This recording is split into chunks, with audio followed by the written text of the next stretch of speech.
Katika video hii nitakuonyesha jinsi ambavyo nafanya protein treatment kama nilivyokuwa inspired na video aliyopost Natural 85 ambaye ni YouTuber kutoka Marekani. So kwanza kabisa nywele zangu zilikuwa kavu, lakini pia zilikuwa dhaifu sana. Na ukitaka kujua kama nywele yako ni dhaifu, hata ukiivuta hairudi, yani haishrink ipasavyo. Kwa hiyo nilijua imefika muda wa kufanya protein treatment. Na mahitaji ni apple cider vinegar, olive oil, conditioner, asali pamoja na gelatin. Unahitaji pia kuwa na bakuli au kikombe cha kuchanganyia, chupa ya kupakia pamoja na cha kupimia. So kwanza kabisa chukua maji ya moto kikombe kimoja. Kisha mimina kwenye bakuli lako la kuchanganyia, chukua kijiko kimoja cha chakula cha gelatin. Na gelatin hii lazima iwe plain, isiwe na flavor yoyote. Na unaweza kupata gelatin sehemu kama ukienda supermarket ni section ile ya vitu vya kubake, vya kupikia keki. Halafu weka kijiko kimoja cha apple cider vinegar, vijiko viwili vya olive oil pamoja na kijiko kimoja cha asali, ikifuatiwa na vijiko viwili vya conditioner yako unayoipenda yani. Na conditioner hii ni muhimu iwe moisturizing conditioner kwa sababu gelatin ina tabia kukakamaza nywele. Nimefanya hivi, or rather nimeipenda recipe hii kutoka kwa Natural 85 kwa sababu natumia hina kwenye nywele zangu.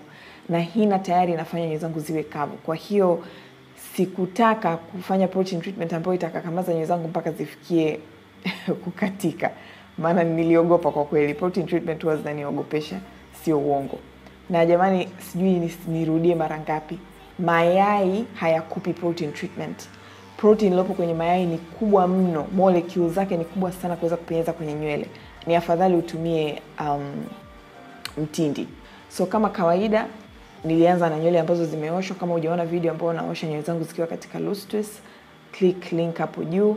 Nikafumua twist zote kwa sababu nilikuwa sijawahi kufanya hii protein treatment na nikawa na wasiwasi, nikasema isije ikabaki kwenye nywele zangu.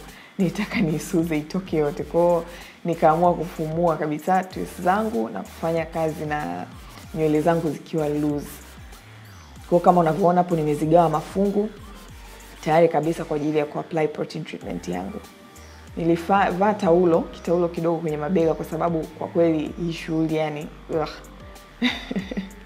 ilikuwa inamwagika kila mahali.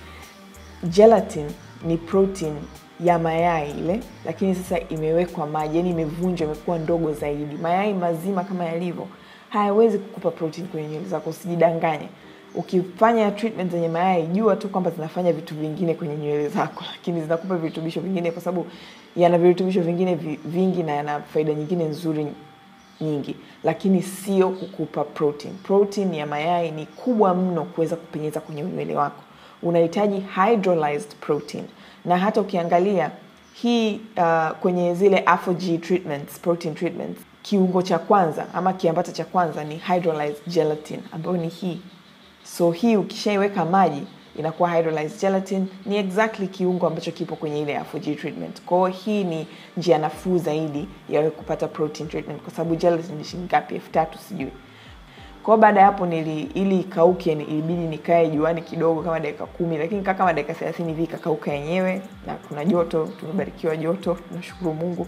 Nilipomaliza hapo nikaisuuza na nikafanya moisturizing deep conditioner. Kwa sababu nimetoka kuzipa nywele zangu protein, kuziimarisha, ina maana zina hatari ya kuwa ngumu na kavu. Kwa hiyo ilibidi nihakikishe kwamba nafanya moisturizing deep conditioner ama steaming kama tulivyozoea kuita.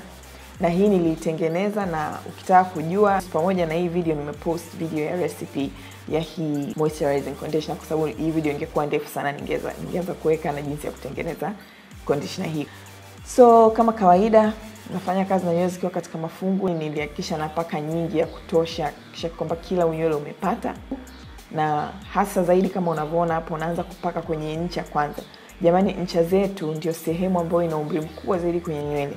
Kwa hiyo zinahitaji unyevu, zinahitaji kutunzwa, kulelewa kama yai kwa sababu ncha zikikatika huwezi kuona nywele zako zitakuwa ndefu.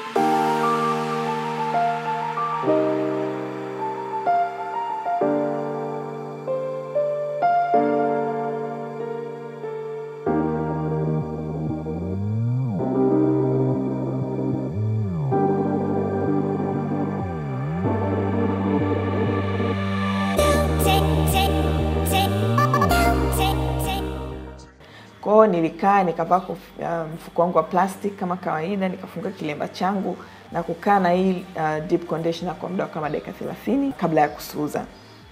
So nywele zangu zilikuwa zilikuwa mpya. Zilikuwa imara, lakini pia ziko moisturized, yani ziko hazijakakamaa kwa sababu kutokana na ile steaming nilofanya. Kwa hiyo ni muhimu sana ukishamaliza protein treatment urudishe unyevu kwenye nywele zako. Kama unavyoona hapa, yani nywele zangu ziko tofauti, hazijapauka kama zilivyokuwa pale mwanzo. Yani pamoja na kwamba ni kipilipili, huwezi kusema kwamba utaona mawimbi, lakini at least hata huku kwenye ncha unaona kabisa kwamba kuna definition. Yani mawimbi yamerudi, yani nywele zinapojikunja ujue nywele zako zina protein ya kutosha, ziko balanced. Na ni vizuri kufanya protein treatment kila unapoona nywele zako zina uhitaji. Lakini kama nywele zako unaona zinakuwa weak sana, unaweza kufanya kila baada ya wiki 6 au kila baada ya miezi 2 au kila miezi 3. Inategemea, ni lazima uangalie nywele zako zinahitaji nini. So anyways, baada hapo niliendelea na styling kama kawaida. So until my next video, kama una maswali uliza hapo chini, like this video, subscribe. Bye.